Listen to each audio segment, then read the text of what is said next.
Na dura e árida savana africana, a vida é um desafio constante.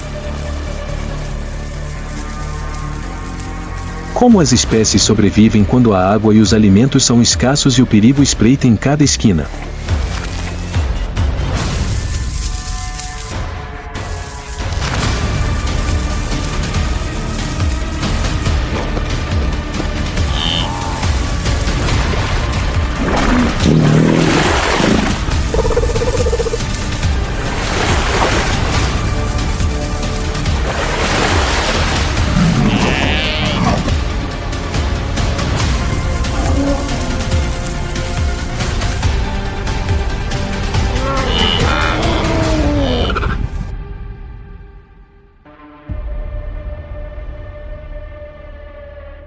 África selvagem e a guerra pelo poder e pela sobrevivência.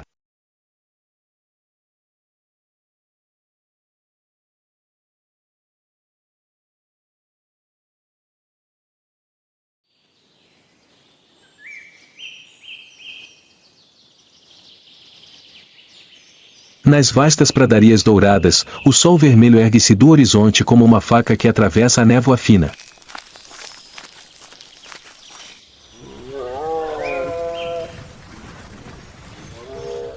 Os primeiros raios de luz se espalham sobre a terra, despertando um mundo vibrante onde cada respiração, cada som, por mais fraco que seja, pode significar vida ou morte.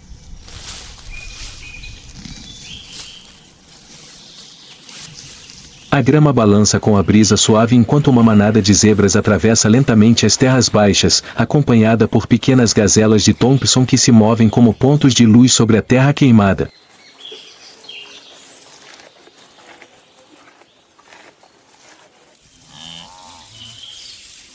Sons fracos ecoam o canto de um pássaro, passos apressados, e em algum lugar à distância, a respiração constante de um predador que observa de longe, silencioso como uma sombra.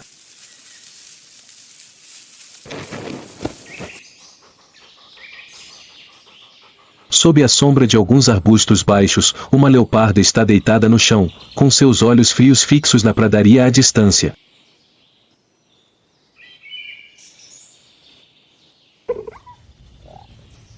Perto dela, uma ninhada de filhotes de apenas alguns meses se aconchega ao lado da mãe, brincando em silêncio.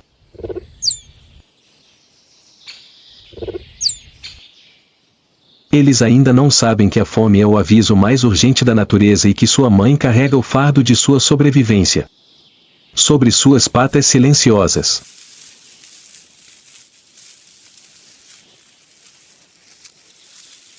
Seus corpos são pequenos, cobertos por uma pelagem macia de cor amarela pálida salpicada de manchas escuras, uma característica genética de sua espécie.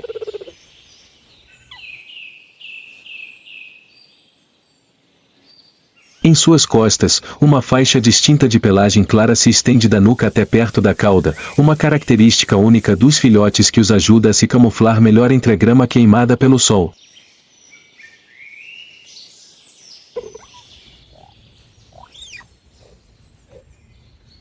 A fêmea caçadora, apelidada de estrela do atletismo da natureza, é uma máquina de velocidade perfeita, aperfeiçoada por milhões de anos de evolução.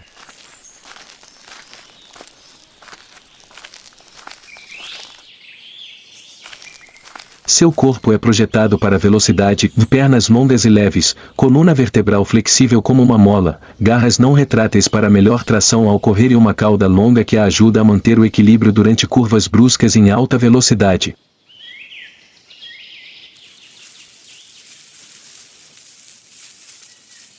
Vale ressaltar que seus olhos estão localizados na parte frontal, o que a ajuda a se orientar com precisão e rastrear suas presas à distância.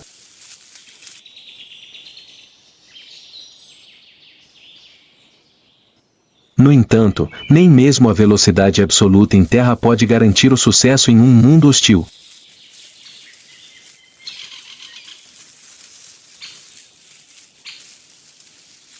Esta fêmea de chita deve proteger seus filhotes sozinha, caçar diariamente e evitar todos os perigos que a cercam, desde hienas e leões até a inanição.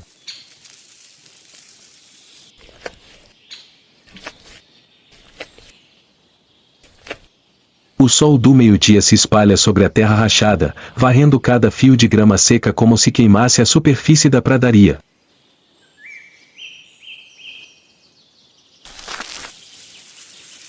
Uma brisa suave transporta o aroma da terra, do pelo e o cheiro intangível da fome que persiste em torno das criaturas que dependem da caça para sobreviver.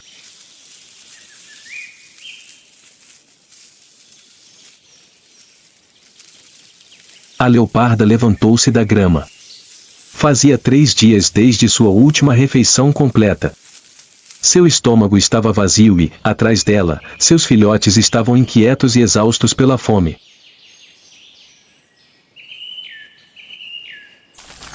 A mais de 200 metros de distância, um rebanho de gazelas pastava em uma clareira.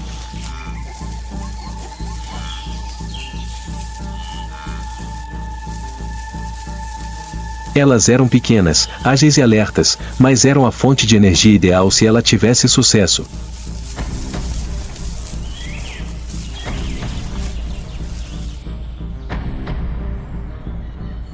A leoparda abaixou o corpo e rastejou pela grama espessa. Um dos filhotes havia se separado do rebanho.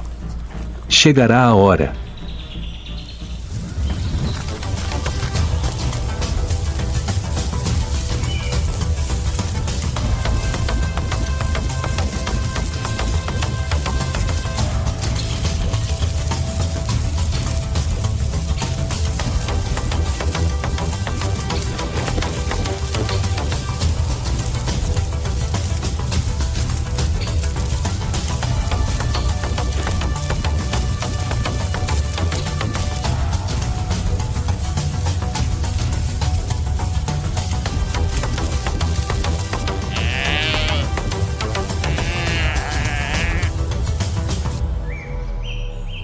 Virando-se para os arbustos, ela soltou um grunhido grave e prolongado, baixo o suficiente para que os filhotes não ouvissem.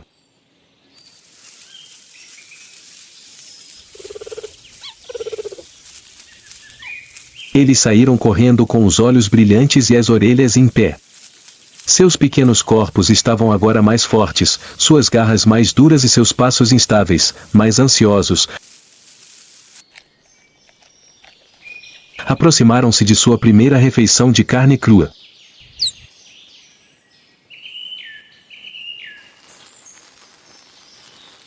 Sob o sol escaldante da tarde do Serengeti, seus corpos manchados se reuniram ao redor do cadáver da gazela, uma imagem incomum de paz em uma terra de velocidade, competição e instinto.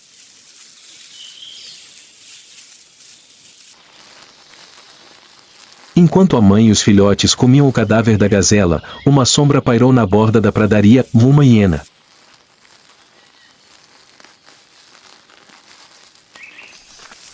Logo outras se juntaram ao bando. Elas avançaram gradualmente, cercando-os, com os olhos brilhando com a perspectiva de uma refeição gratuita.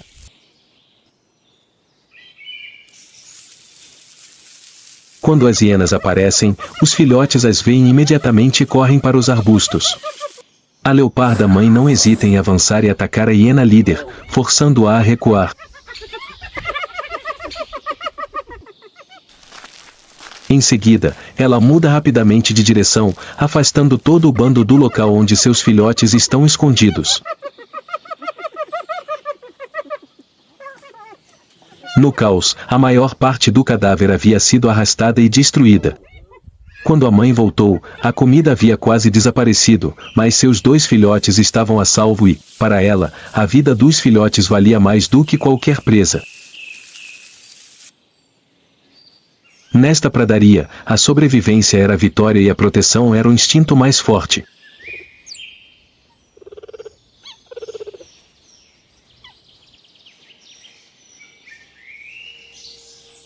Na borda da pradaria, onde os arbustos eram escassos e o sol batia no chão, o pássaro secretário caminhava como um patrulheiro alto, com um pescoço fino, penas cinza claras e uma mecha distinta de penas na cabeça.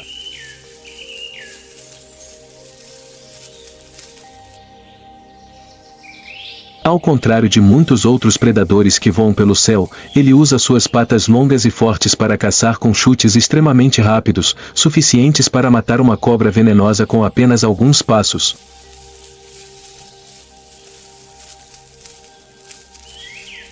As cobras são suas presas favoritas, mas ele não ignora nenhuma criatura pequena que cruza seu caminho. Um pequeno movimento na grama, um chute, a cobra fica imóvel.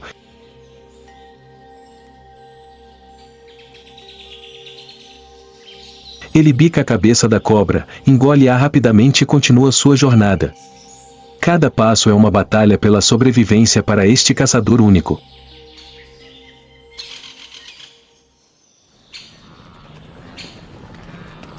No solo seco e empoeirado, o som dos passos ressoa como batidas distantes de tambores.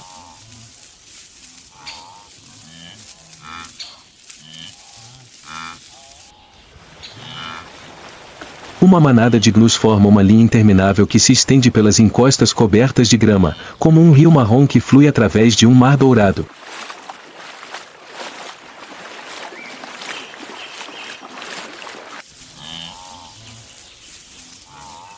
Com seus chifres curvos e fortes, ombros altos e corpos musculosos, esses animais não possuem velocidade absoluta nem armas afiadas.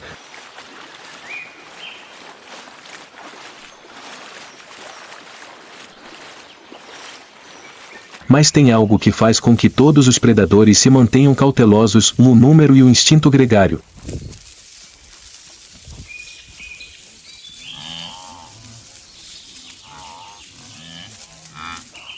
Mais de 1 milhão de indivíduos migram todos os anos entre o Quênia e a Tanzânia, atravessando rios, pradarias, planícies escaldantes e áreas repletas de predadores.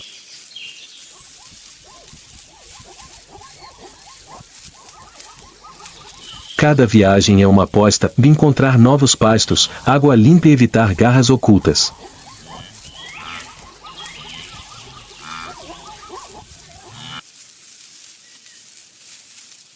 Na borda do rebanho, os filhotes se agarram às mães.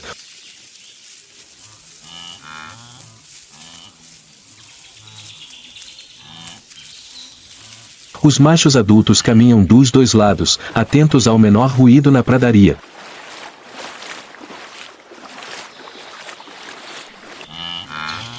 O caos pode explodir a qualquer momento: o salto de um leão, um rugido repentino dos arbustos e o rebanho explode em ondas de grama, separando as patas.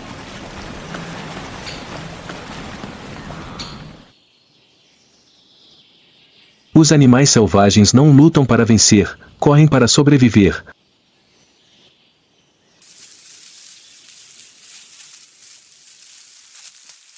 Mas quando encurralados, seus chifres curvos podem perfurar o ventre de um inimigo e seu peso de quase 300 quilos pode derrubar um cheetah.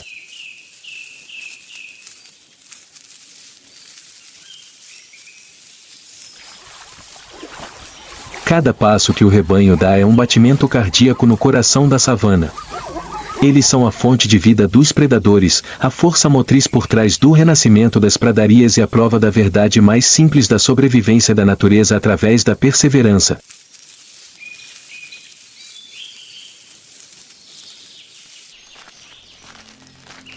Enquanto o rebanho se retira para a névoa empoeirada, surge outra criatura alta, silenciosa.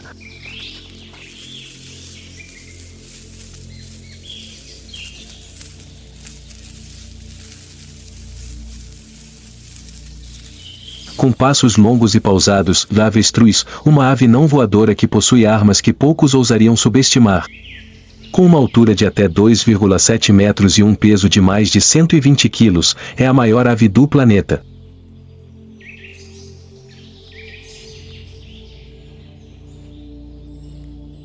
Suas asas não são grandes o suficiente para voar, mas não são inúteis. Elas são usadas para manter o equilíbrio enquanto corre ou para se exibir quando persegue seus inimigos. Sua arma mais formidável reside em suas patas, longas e fortes, com 2 dedos, o principal dos quais é uma espora afiada.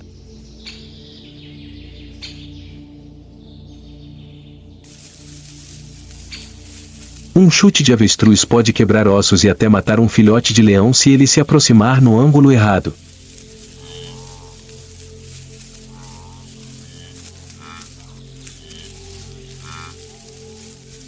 Seus olhos são os maiores de qualquer animal terrestre, com um diâmetro quase igual ao do olho humano, o que lhes permite detectar o perigo a centenas de metros de distância.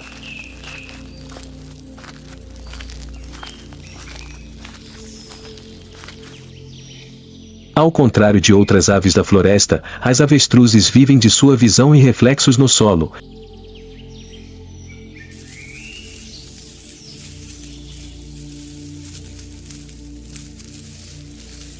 Em pradarias secas.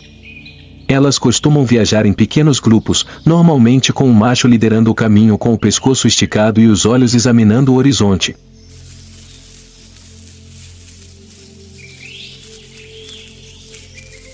Às vezes, elas caminham ao lado de manadas de antílopes ou zebras, aproveitando os ouvidos, os olhos e os instintos uns dos outros para aumentar suas chances de sobrevivência.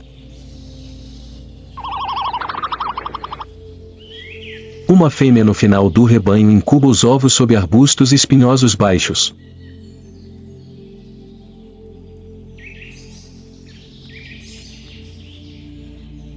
As cascas dos ovos são tão grandes quanto melões, grossas e opacas. As avestruzes são as aves que põem os maiores ovos do mundo e também uma das mais dedicadas à criação de seus filhotes. Os machos se revezam para incubar os ovos à noite, quando os predadores estão mais ativos. Eles não podem voar, escalar ou se esconder em tocas.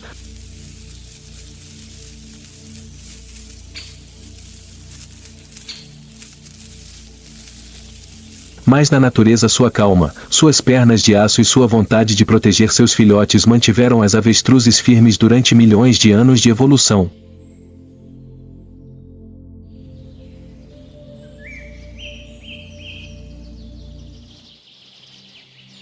Contra o céu limpo, entre as árvores altas que margeiam o grande lago, ressoa um grito distante, alto e prolongado, como as primeiras notas de uma canção de uma espécie que outrora dominou os céus.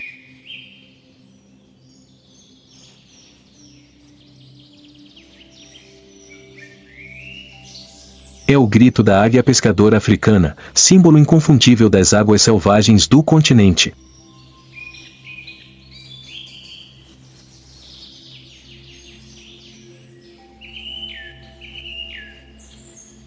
Com penas brancas como a neve no peito, cabeça branca e costas e asas marrom escuras, elas se destacam como um símbolo vivo.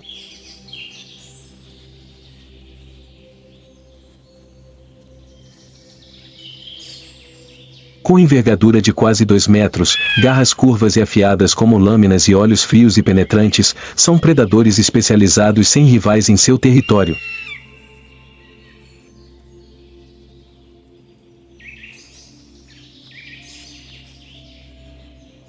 Ao contrário de muitas outras águias que caçam animais terrestres ou pequenas aves, as águias pescadoras africanas são mestres na caça subaquática.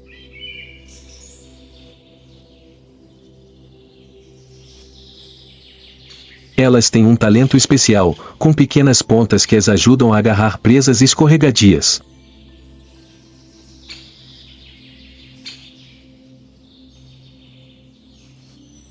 Quando avistam peixes perto da superfície, mergulham a velocidades incríveis,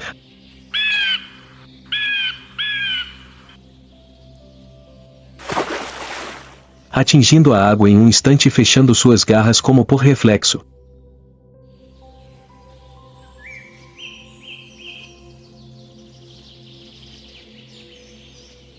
Elas não mergulham profundamente nem atacam aleatoriamente, em cada mergulho é um cálculo preciso do ângulo, da profundidade e do impulso.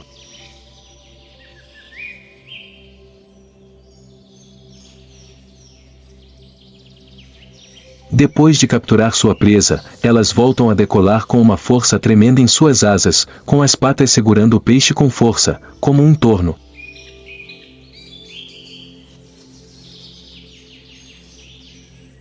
Frequentemente constroem seus ninhos nos galhos altos das árvores perto de rios e lagos, de onde vigiam toda a área aquática como se fosse uma fortaleza.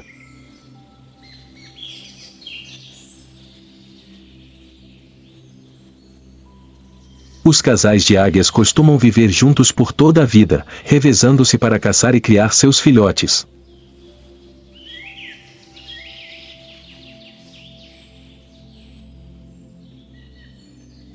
Cada vez que seus gritos ecoam no lago, o silêncio é quebrado, não pelo barulho, mas por uma precisão letal.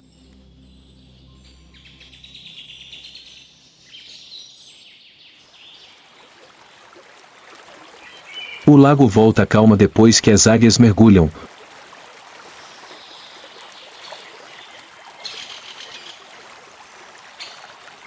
Mas sob a água tranquila, uma forma enorme emerge lentamente em seus olhos.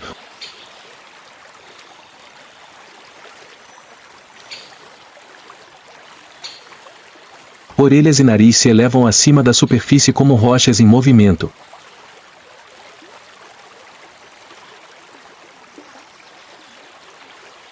Trata-se de um hipopótamo, uma criatura que parece lenta e dócil, mas que é um dos animais mais perigosos da África.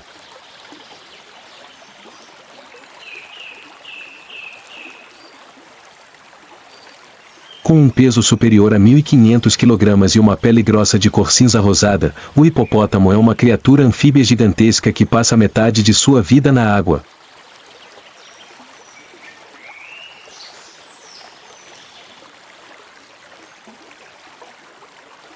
Seus olhos, nariz e orelhas estão localizados na parte superior da cabeça, o que lhe permite vigiar o ambiente enquanto mantém a maior parte do corpo submerso.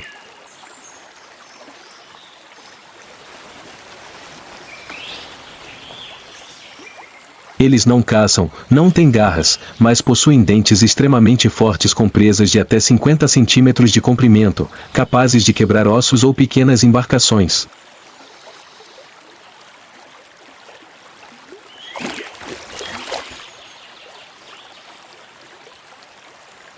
Dentro de seu território, que geralmente é uma seção de um rio ou pântano, os hipopótamos não toleram a intrusão de nenhuma outra espécie, incluindo crocodilos.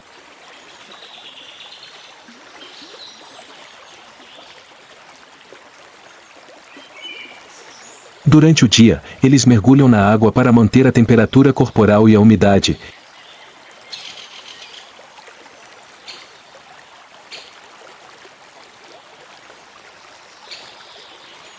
E sua pele secreta uma substância rosada que atua como protetor solar natural e agente antibacteriano.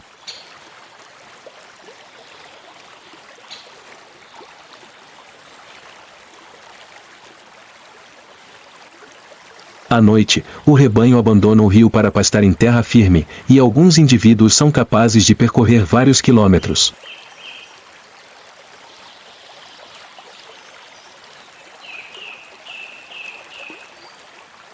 Apesar de sua dieta herbívora, os hipopótamos são conhecidos por sua natureza agressiva e territorial, especialmente quando há filhotes no rebanho.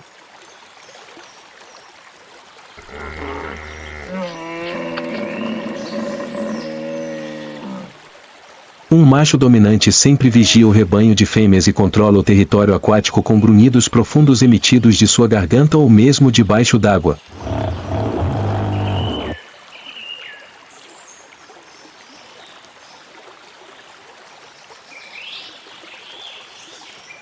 Sem chifres, incapazes de correr rápido ou escalar, eles são a encarnação da estabilidade e da força silenciosa.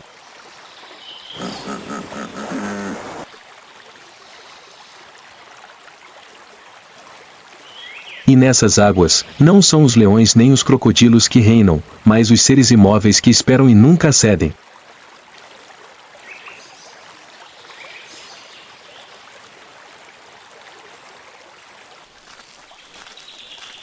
A estação seca chega sem aviso prévio. O lago, antes vasto, agora se reduz a poças rasas de água turva, que cheiram a lama e algas podres.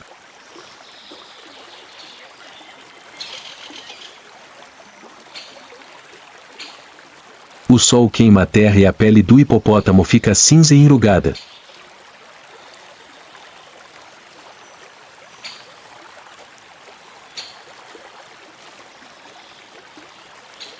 As temperaturas sobem, os níveis de água baixam e a tensão aumenta.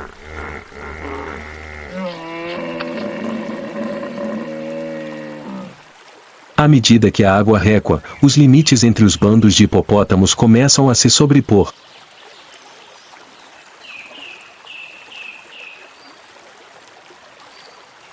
Quase não há água profunda o suficiente para que todo o bando mergulhe.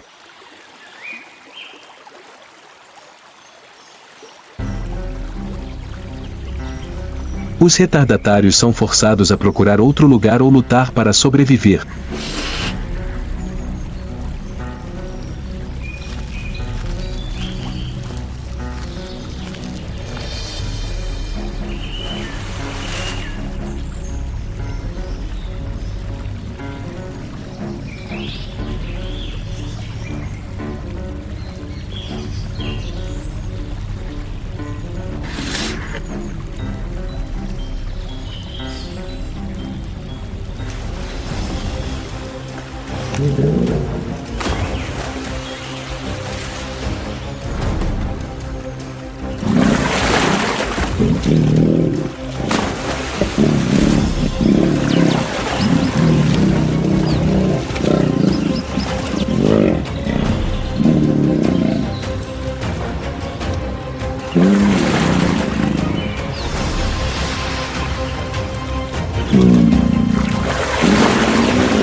Finalmente, o jovem macho se rende e se retira, com a mandíbula escorrendo sangue e os olhos vermelhos de exaustão e derrota.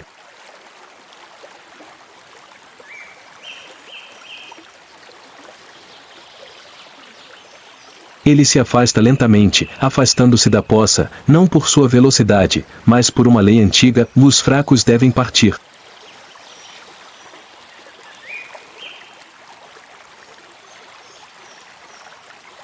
Atrás dele, o líder retorna com as fêmeas e os filhotes.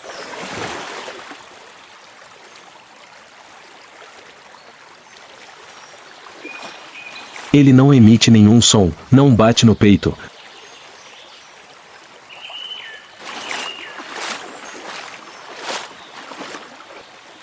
Não se vangloria de nada, o silêncio do vencedor em um mundo sem juízes.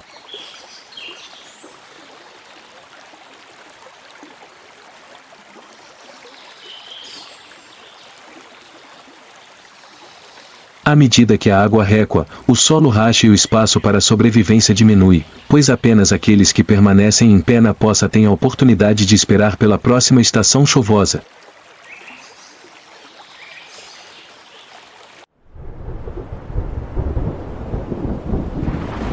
As primeiras nuvens escuras se acumulam no horizonte, pesadas e silenciosas como um exército avançando em direção à terra seca.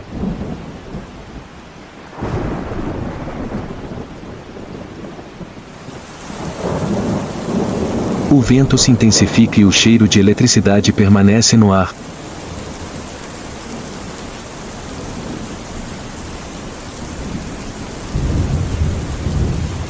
Então, o primeiro trovão ressoa como um grande rufar de tambores, despertando a vida adormecida.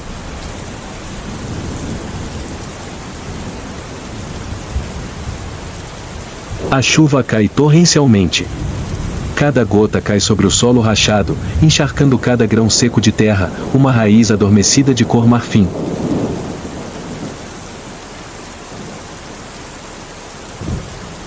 Em apenas alguns dias, toda a pradaria fica coberta por um novo manto, fresco, verde, exuberante e repleto de vida.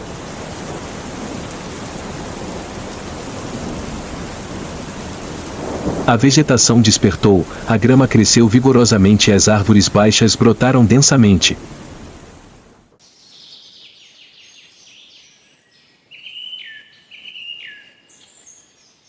Ao longo dos riachos revividos, as flores silvestres desabrocham simultaneamente, cobrindo as planícies de branco, roxo e amarelo.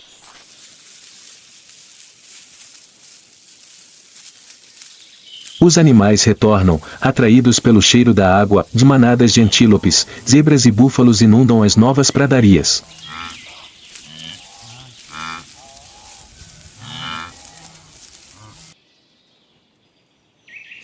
As girafas esticam o pescoço para pastar os brotos jovens.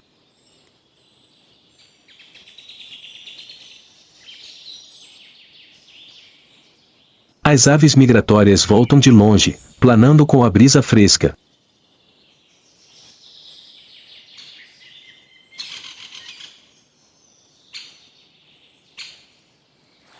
Nos lagos que se encheram novamente, manadas de hipopótamos vêm à superfície para respirar com dificuldade, já sem a tensão da luta.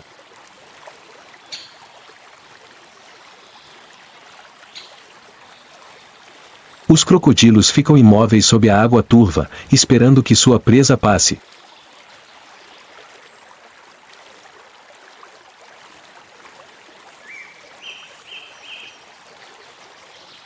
Pequenas criaturas como sapos, libélulas e insetos se juntam à grande sinfonia do renascimento.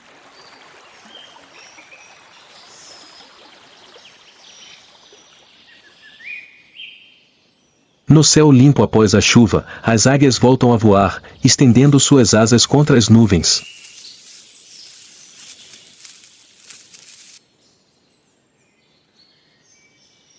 No solo, chitas, leões e cães selvagens começam seus novos ciclos de sobrevivência.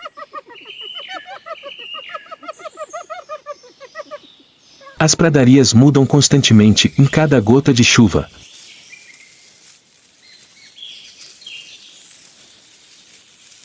Cada seca, cada caçada e cada fuga são um elo no enorme círculo da vida.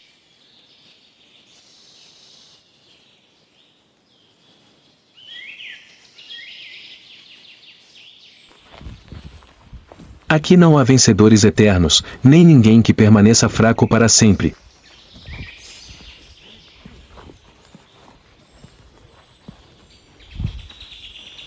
Apenas sobrevivem aqueles que se adaptam, resistem e seguem em frente.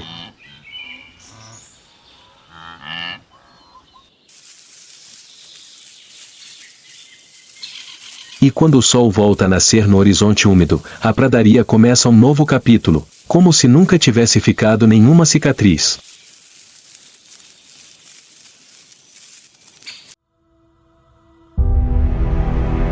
Em todas as espécies, em todos os habitats, os machos entram na luta não apenas para afirmar sua força, e mais para garantir o direito de transmitir sua linhagem.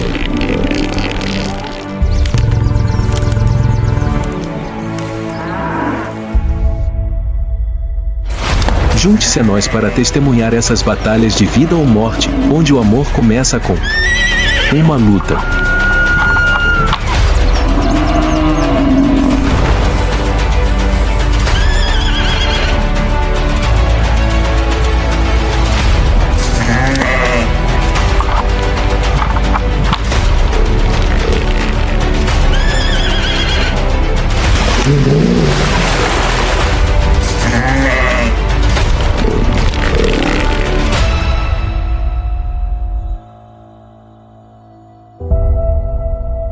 As ferozes batalhas pelo direito de acasalamento.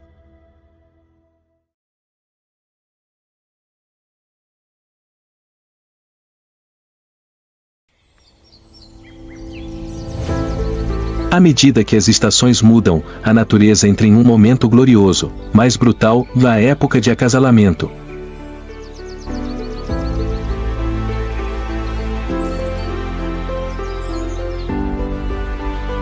Esta não é apenas a estação da vida, mas também a estação dos confrontos mais ferozes na natureza.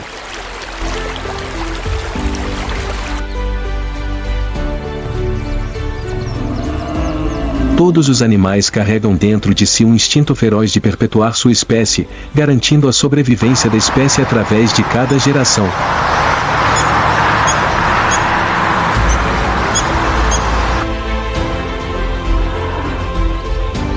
E nessa jornada, apenas os mais fortes têm a chance de serem escolhidos.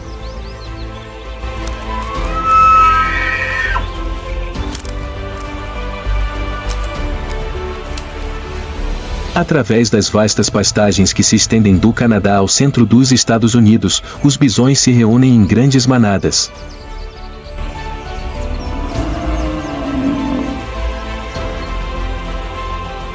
Este icônico animal selvagem norte-americano pode pesar até 900 quilos, ter quase 2 metros de altura e se mover com a força de um terremoto.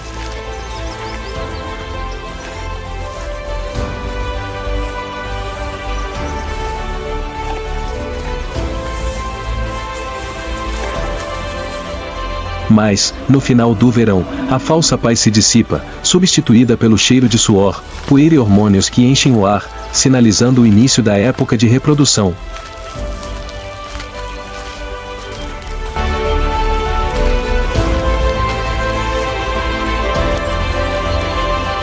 Machos solitários de regiões distantes retornam, movidos pela ambição e uma sede sexual alimentada pelo instinto.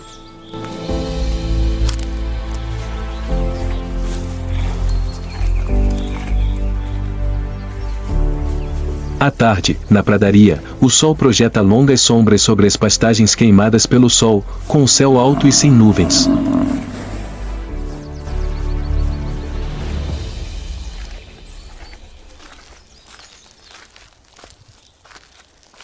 Um rebanho de gado selvagem se move lentamente, seus passos pesados fazendo o chão tremer levemente.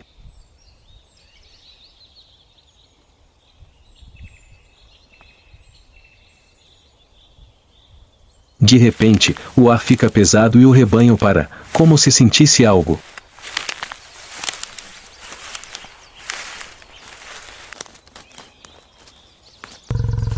De lados opostos, dois machos enormes avançam em direção ao centro, onde o destino aguarda a queda de um deles.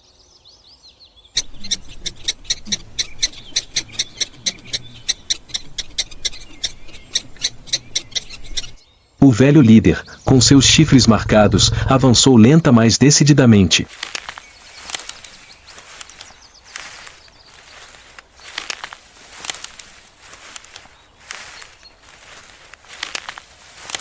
À sua frente estava um macho jovem e poderoso, com os olhos ardendo de desafio, os cascos raspando o chão e a respiração soltando fumaça.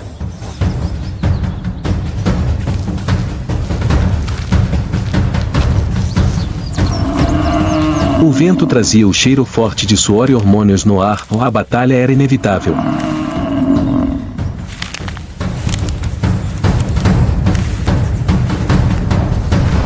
Ambos avançaram um contra o outro como dois caminhões pesados.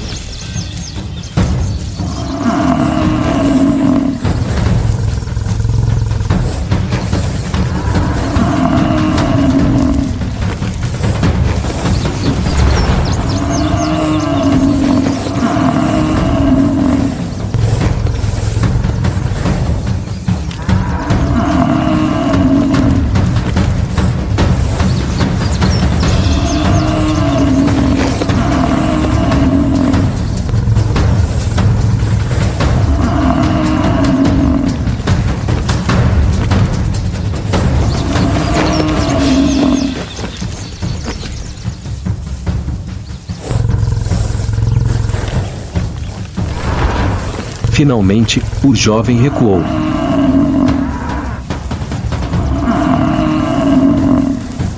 O líder permaneceu ereto em meio à nuvem de poeira, com a pelagem despenteada, mas continuava sendo o dominante.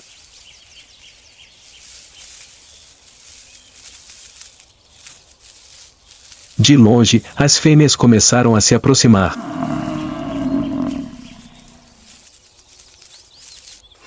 No mundo dos bovinos selvagens, a força determina o direito de transmitir os genes. E hoje, o experiente manteve seu trono. Esta não era uma batalha por comida ou território, era uma luta até a morte para garantir o direito de deixar uma marca genética na próxima geração.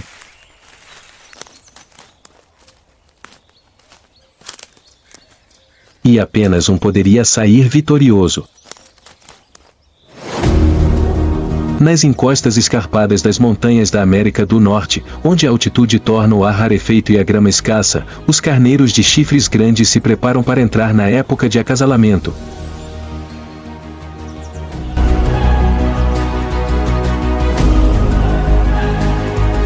Os machos grandes, com pares de chifres pesando quase 14 quilos e curvados como foices, se reúnem em pequenos grupos.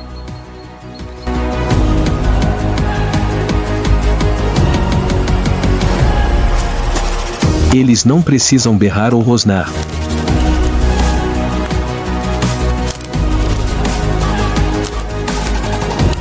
Eles esperam até que o primeiro choque de chifre soe como um tiro.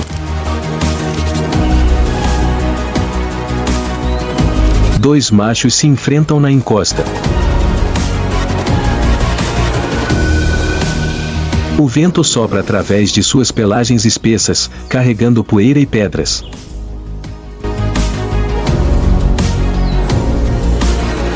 Seus olhos se fixam, sem piscar.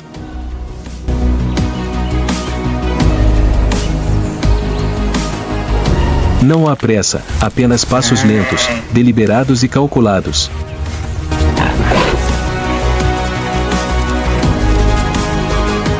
Então, como se por um acordo silencioso, ambos recuam, ganham impulso e, de repente, atacam.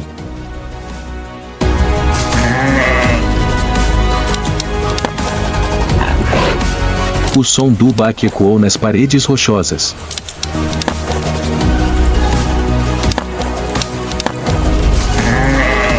Os chifres se chocaram, produzindo um som agudo e frio, como uma marreta batendo em aço.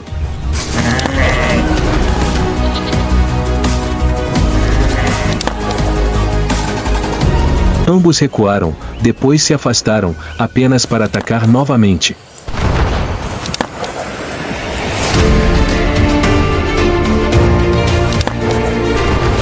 E assim continuou, 5 vezes, 10 vezes, cada colisão capaz de quebrar crânios. Mas nenhum dos dois cedia. Um macho maior e mais velho sabia como escolher o ângulo de ataque com mais precisão.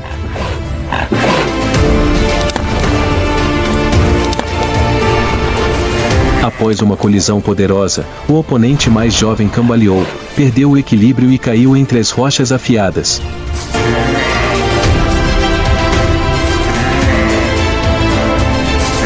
Não havia sangue.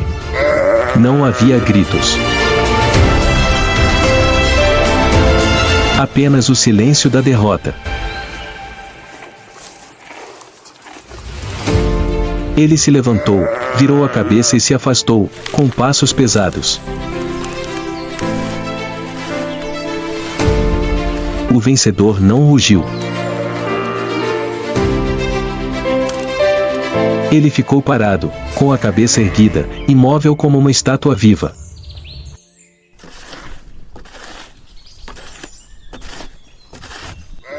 À distância, um grupo de fêmeas observava de cima, aproximando-se lentamente.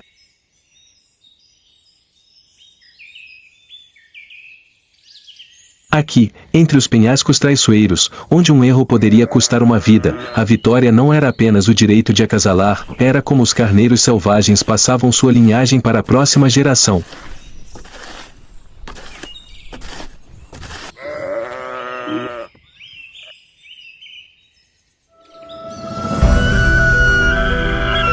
Quando o outono chegou, as florestas perderam suas folhas douradas como chamas caindo, e o ar frio penetrou por todas as fendas nas rochas, marcando o início oficial da temporada de acasalamento dos veados cinzentos.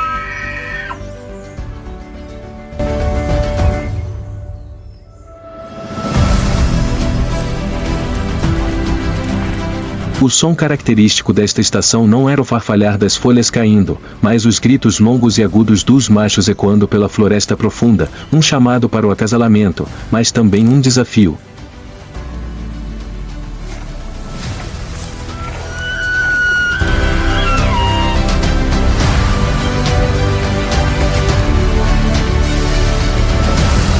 O veado líder emerge da névoa matinal, com seus chifres longos e ramificados como uma coroa viva.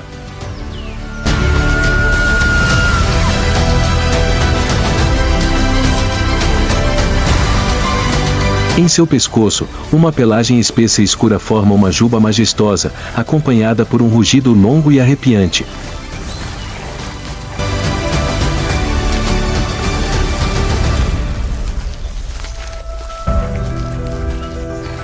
Um grupo de fêmeas se reúne ao seu redor, pastando calmamente, mas com as orelhas sempre em pé, prontas para ouvir qualquer desafiante.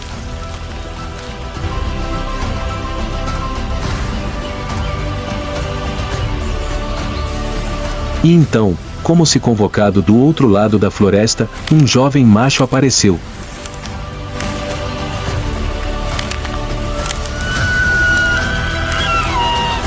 Poucos sinais foram necessários.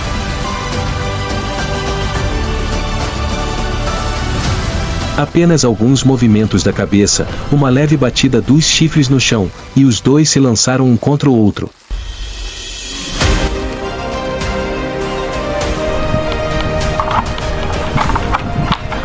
chifre encontrou chifre, o som ecoando como madeira quebrando.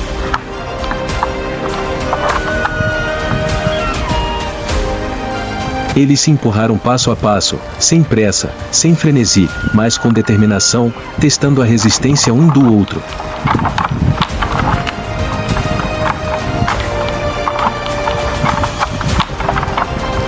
Finalmente, o jovem começou a se cansar.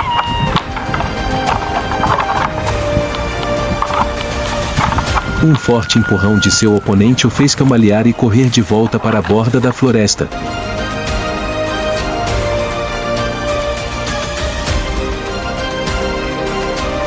Não houve ferimentos graves, mas a derrota foi clara e inegável.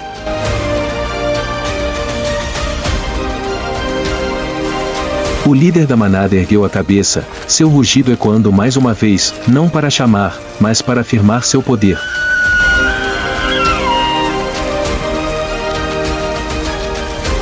As fêmeas continuaram a pastar, mas algumas se aproximaram.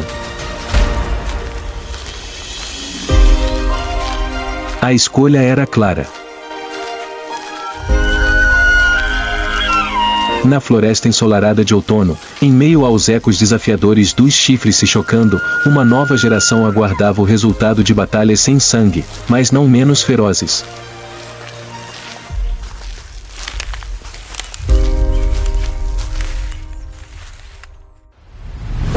Através das planícies áridas empoeiradas do extremo oeste, a manada de cavalos selvagens movia-se silenciosamente como uma onda viva através do deserto.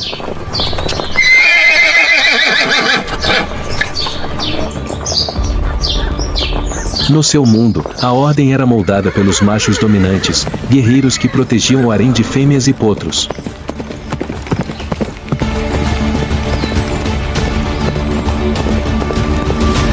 Mas durante a época de reprodução, essa ordem era frequentemente desafiada. Uma manada de cavalos acabará de parar perto de um riacho seco quando as silhuetas de estranhos apareceram.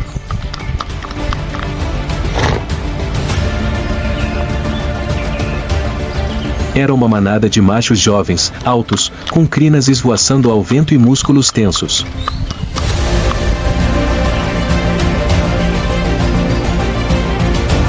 Eles não bufavam nem galopavam, mas se aproximavam silenciosamente, com os olhos fixos nas fêmeas que estavam perto da borda da manada.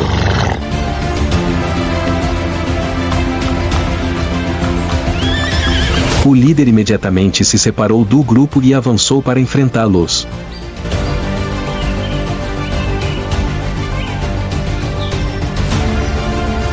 Os dois cavalos se enfrentaram em campo aberto, com a poeira rodopiando densamente.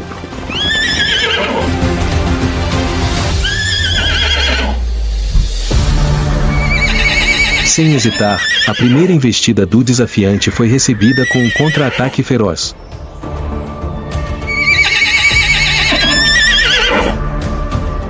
Ambos se lançaram um contra o outro, empinando, mordendo, batendo com o focinho e girando.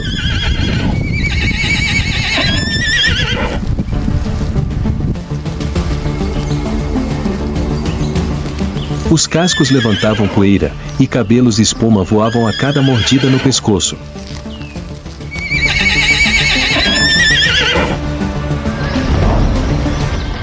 A batalha foi feroz, mas breve.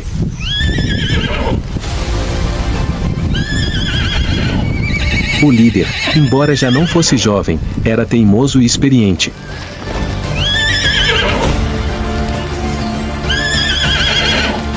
Um coice preciso no ombro derrubou o desafiante mais jovem, que rolou várias vezes no chão duro.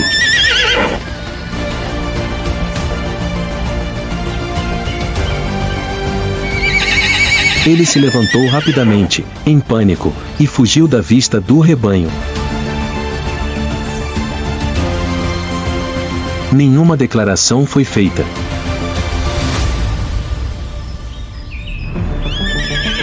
Apenas o retorno silencioso do líder para o meio do grupo de fêmeas, com as orelhas ainda em alerta.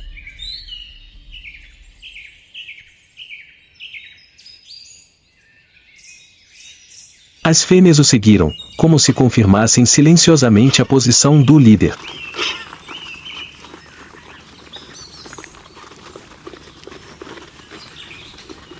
No mundo dos cavalos selvagens, o amor não vem do cortejo, mas da força absoluta, essa força para proteger, manter e ser escolhido.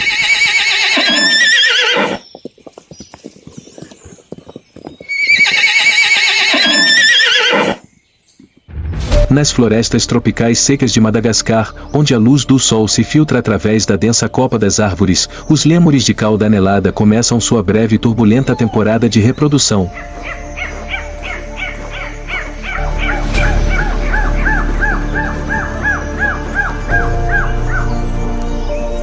Ao contrário dos gigantes das pastagens ou selvas, essas pequenas criaturas não usam força bruta para dominar, elas lutam com o cheiro.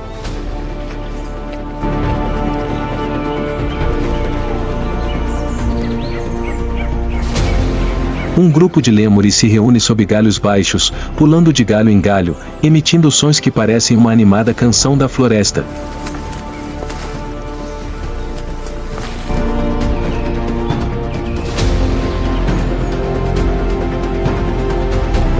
As fêmeas estão no cio e os machos, impulsionados por feromônios, começam a se envolver em estranhos confrontos e duelos de cheiro.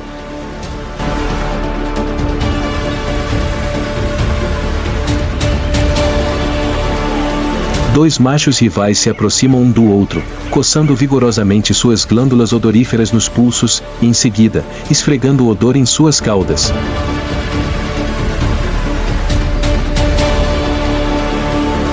Quando o odor por si só não é suficiente para determinar o vencedor, eles recorrem a ataques físicos.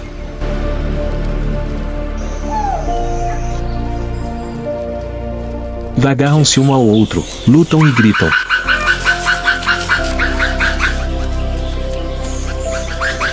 As folhas caem, os galhos jovens balançam violentamente.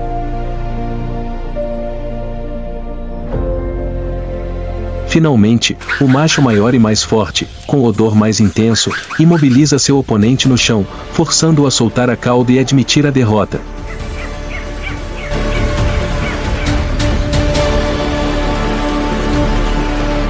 Pouco depois, a fêmea se aproxima do vencedor, não com pressa, mas com gestos gentis e um toque no nariz, um olhar.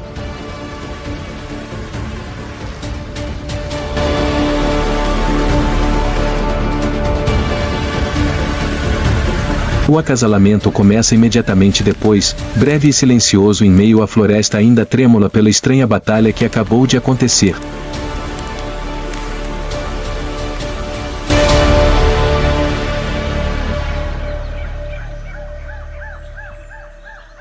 No mundo dos macacos colobos, onde o tamanho não é uma vantagem, o odor é a arma mais afiada.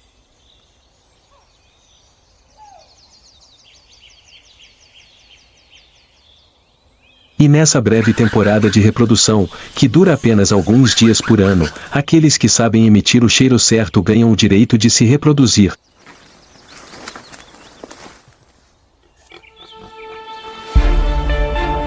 Quando a estação seca envolve as planícies africanas, os rios recuam, deixando para trás poças estagnadas com um cheiro forte de lama, fezes e suor.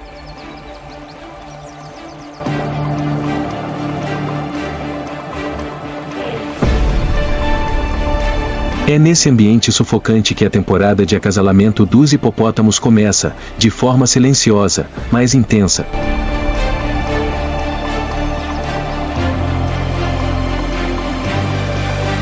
Durante o dia, o rebanho fica semi-submerso na água, com as cabeças emergindo para respirar, aparentemente preguiçoso e pacífico.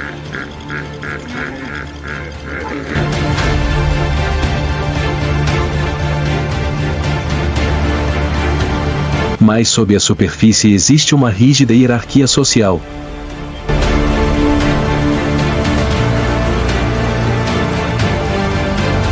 Cada grande lago é controlado por um macho dominante, grande e maduro, com dentes do tamanho de tacos e uma cicatriz no focinho, como uma marca de um passado sangrento.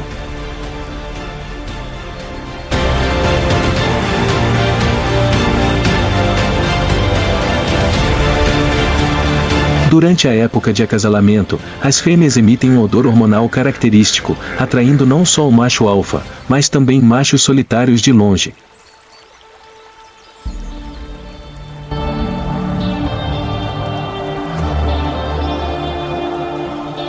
E é aí que a violência irrompe.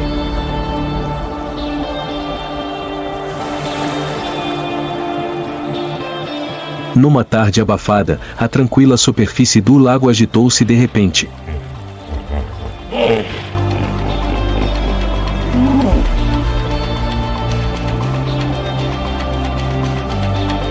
Um jovem macho aproximou-se de longe, meio a nadar, meio a caminhar pela lama pesada.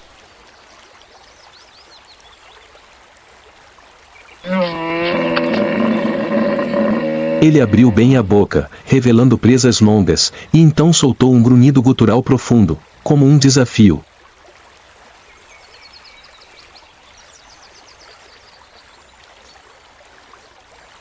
O alfa respondeu imediatamente.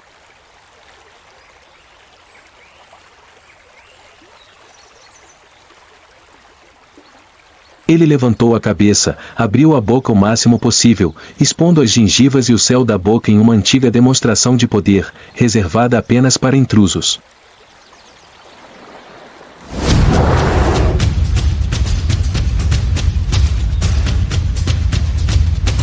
Eles se lançaram um contra o outro com uma velocidade surpreendente, criando uma tempestade na poça lamacenta.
Finalmente, o jovem escorregou na lama profunda, foi mordido com força nas costas pelo seu oponente, gritou e recuou.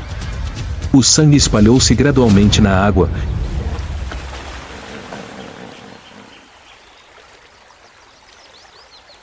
dissolvendo-se na lama marrom turva. A batalha terminou rapidamente.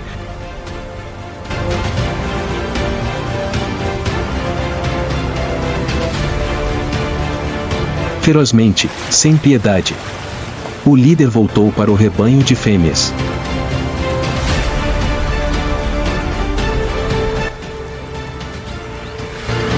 As suas novas feridas eram menores em comparação com o que tinha sofrido antes.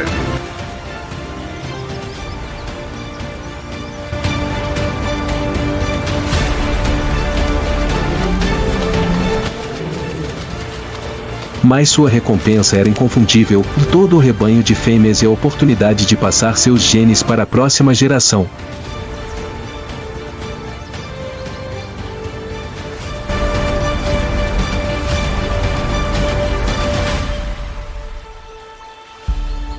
Aos olhos de muitos, os hipopótamos são criaturas gentis e herbívoras.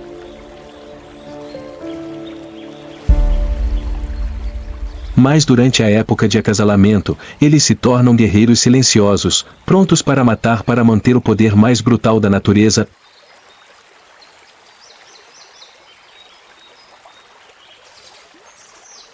No direito de se reproduzir. Nas praias geladas do extremo sul, onde as ondas quebram incansavelmente e os ventos uivam do oceano, centenas de elefantes marinhos machos se reúnem ao longo da costa pesada, acidentada e desafiadora.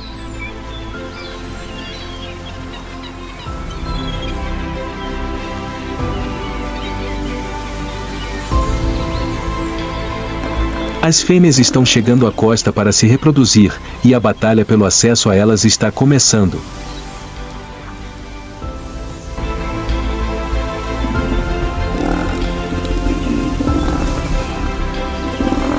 Um macho adulto chamado alfa controla um trecho da costa com quase 40 fêmeas.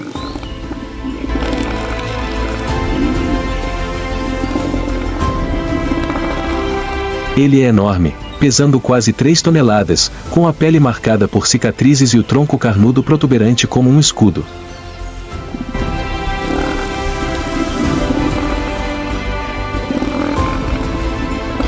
À distância, outro macho se aproxima, mais jovem, musculoso e cheio de energia.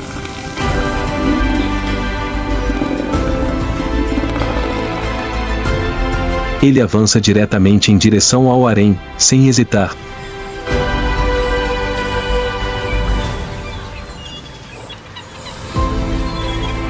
Os dois ficam frente a frente em meio à areia e às algas, rugindo longos e estrondosos rugidos.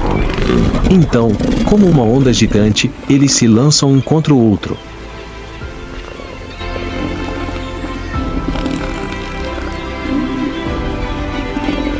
Suas carnes colidem com um baque pesado.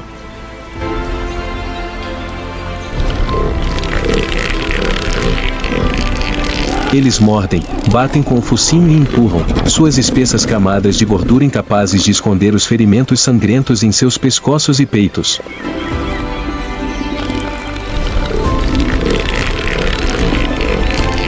A batalha continuou com respirações rápidas, corpos manchados de sangue e areia.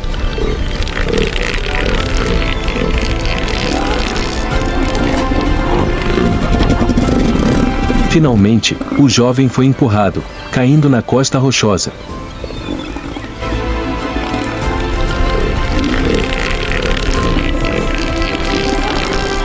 Ele rastejou, fugiu uma última vez, depois se virou e recuou para o mar.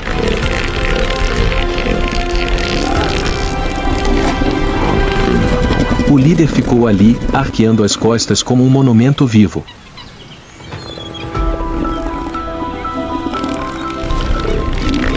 As fêmeas não mostraram reação, mas sua aceitação silenciosa foi a maior recompensa.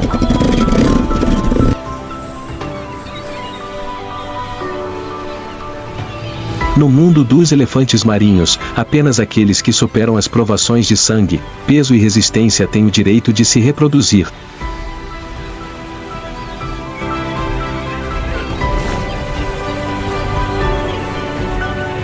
Os demais são empurrados de volta para o Oceano Frio, onde devem esperar mais um ano para retornar.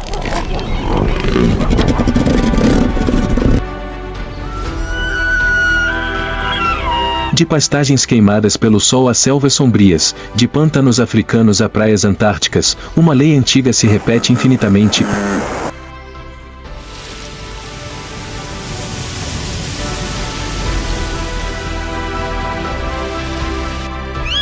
Do direito de acasalar é a recompensa para os mais fortes.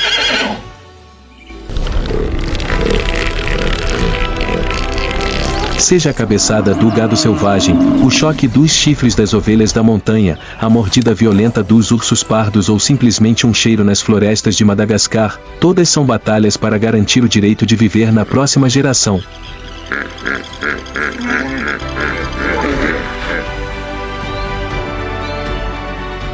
Não há duas espécies iguais.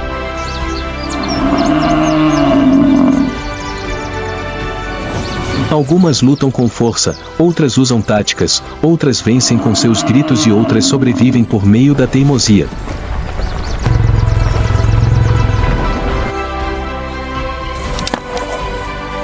Mas uma semelhança inegável permanece, cada indivíduo luta por uma única coisa.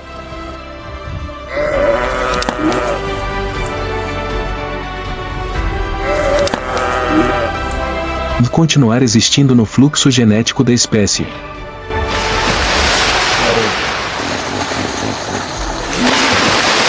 A ferocidade do hipopótamo, a teimosia do cavalo selvagem, o cheiro desafiador do lêmure, a palmada estrondosa da elefante marinha, tudo isso é o capítulo final de um ciclo biológico brutal, mas necessário.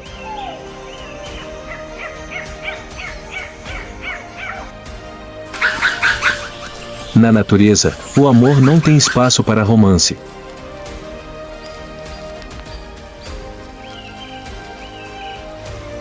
É uma escolha biológica difícil. é o resultado de sangue, suor e, às vezes, e sacrifício.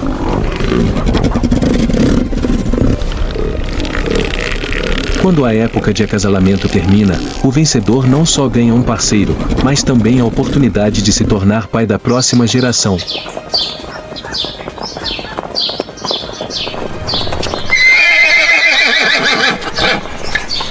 E assim, a vida continua a ser selvagem, feroz e inflexível.